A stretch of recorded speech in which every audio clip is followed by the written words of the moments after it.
No judgment zone. That's what we're going to talk about today. Romans 14, 1 through 4. I want to talk tonight about being in a no judgment zone as Christians. We should do our best to never pass judgment on people because of their beliefs or whatever they stand for. Romans 14, 1 through 4 was written by my favorite apostle, Apostle Paul, and it says this, it reads this way. Him that is weak in the faith receive ye, but not to doubtful disputations. For one believeth that he may eat all things, another who is weak eateth herbs. Let not him that eateth despise him that eateth not, and let not him which eateth not judge him that eateth. For God hath received him. Who art thou that judgest another man's servant? To his own masters he standeth or falleth. Yea, he shall be holden up, for God is able to make him stand. No judgment zone as Christians. That's what we should have. A no judgment zone type of behavior and belief. There are several levels of Christianity or spiritual maturity. As Christians, we should do our best not to judge those not on our level or that's below our level. I have this saying on my computer, if it doesn't evolve me, it doesn't involve me. And what I mean by that is that if it's not about my Father's business, it's none of my business. And that's what we should always try to strive to be about, is our Father's business. Just like Jesus Christ, if we're made in his image and we're made to imitate him, then that's what we should be doing, imitating him, because he was about his Father's business. Romans 14, 1 through 4 is about Christian liberty. Apostle Paul provides principles in Romans 14, 1 through 23, but we're just going to focus on the first four that are guidelines for exercising Christian liberty. And that's what we're going to talk about, and we're going to talk about that tonight, like 4 guidelines. So the first of those 4 principles I want to share is, and the first one is this. As Christians, we should not flaunt Christian liberty. The word says, whatever you believe about these things, keep them between yourself and God. So whatever it is that you believe, don't impose those things on other people. As a chaplain at the VA, that was one of the one things that they talked to us about, like on our very first day, is that because we all come from different faiths, because we all have different beliefs and different standards, we're going to serve people and care for people who have different beliefs than what we may believe. So when we walk into that room to pray with that person or to sit with that person or to speak with that person, we're walking into that room not trying to change them, not trying to look down on them because I'm a Baptist and you're Protestant or Catholic. We are supposed to not judge people and impose ourselves on people. So that's what that means about not putting yourself or flaunting what your Christian liberty is.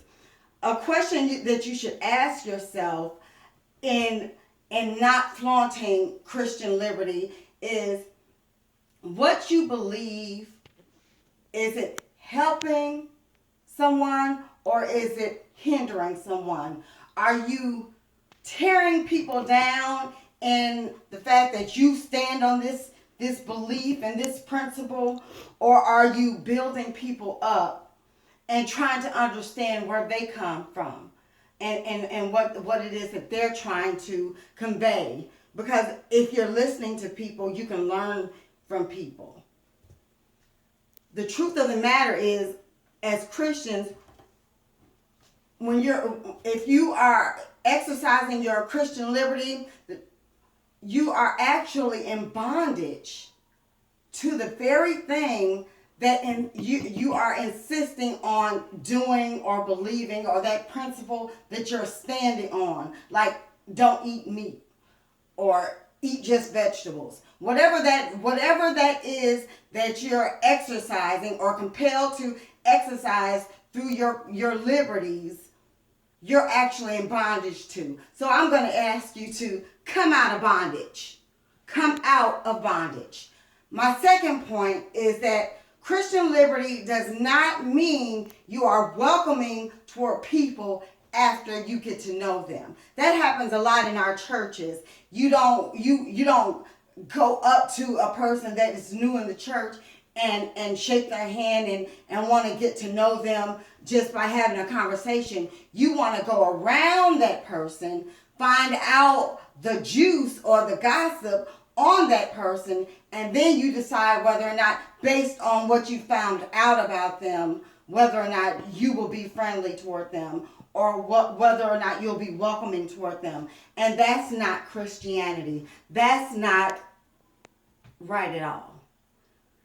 If God has welcomed a lesser knowledgeable Christian into the salvation circle, and that's something I just made up while I was studying this, is the salvation circle. If God has welcomed a lesser knowledgeable Christian into the salvation circle through the blood of his only son, and not to mention he welcomed you, he welcomed me despite of our flaws. He welcomed us the way that we are. So we should be reflecting that on the people that come through our churches. It's a lot of people, and I'm digressing right now. There are a lot of people in our churches that stand on the usher board, and the usher board and the koinonia board, they're supposed to be the welcoming people, but they can't even smile. So how are you part of koinonia? How are you part of the usher board or the welcoming committee? There's even welcoming committees in these churches, and then you're not welcoming. So what you're doing is you're showing people a side of Christianity that they already assume is there, and then it just gives them this bad taste, and they choose not to follow Christ because of your attitude and because of your way of judging people. And me too. I mean, my husband tells me all the time I'm judgmental, so I'm not excluding myself in any of what I'm saying to you. I'm preaching to me as well. I'm speaking to myself as well. It's not a good thing to be judgmental. So be more welcoming. Be more inviting. We should be reflecting God's love to everyone without being judgmental. You are no one's judge. I'm telling myself this too. Or jury. Remember what the word says. Judge not, lest ye be judged. So be careful, my friends. And be careful, Shonda, that you don't judge people, because you will stand in judgment one day. And what do you want God to say to you when that day comes? Do you want him to say you were inviting? Do you want him to say that you were pleasing and that you were welcoming to people, that you showed people Christ in your conversation, that you showed people Christ in your interactions? And so that brought more people, because that's what we're supposed to be doing. It's about kingdom building. This is about our Father's business. This is about our Father's business.